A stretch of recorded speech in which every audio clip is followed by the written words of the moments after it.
Growing up in my family, I was blessed with two grandmothers that were excellent role models, demonstrating strength, perseverance, and resilience.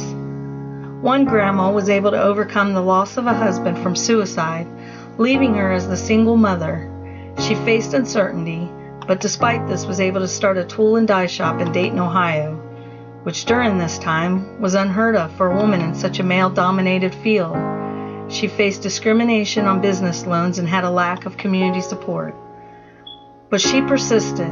She gained contracts from international companies and became financially secure and was able to give back to her community in various ways.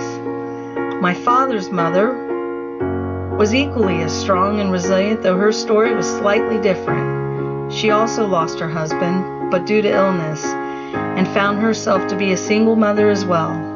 To help deal with the loss, she immersed herself in nonprofit organizations and began to volunteer her time to help those who were less fortunate. She was often warned for her outspoken approach, but remained committed to helping improve the lives of others.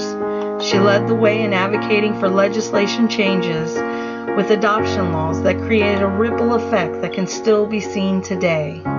She challenged realtors in their discriminatory practice in segregating people based on the color of their skin and the faith they held.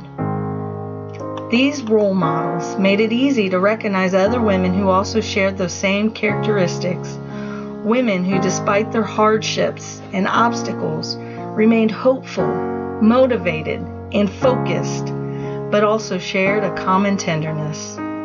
They were able to take on the burdens of everyday tasks and assume leadership roles, making their families and communities stronger. My time in Croatia has helped me to learn that this is not something that happens just in the U.S., but all around the world. Women share the same strength, persistence, resilience, and commitment to their community that my early role models displayed. I got to witness some of these incredible women at the Center in Kutna for Asylum Seekers. I was honored and humbled to hear their personal stories of how they had to leave their communities and everything they owned, in some cases, even family. The uncertainty they faced is unparalleled to anything I have ever seen. But despite this, these women work together, assuring things remain in order. As one worker pointed out, it is the women who hold things together at the center. One of the ladies I was introduced to will be leaving soon, as she was finally granted her asylum. She makes coffee and a meal for the volunteers from OSEAC every time they come. This helps to give her and her friends an identity. She has become a role model, which has inspired other women in the center to want to continue this for the volunteers that come.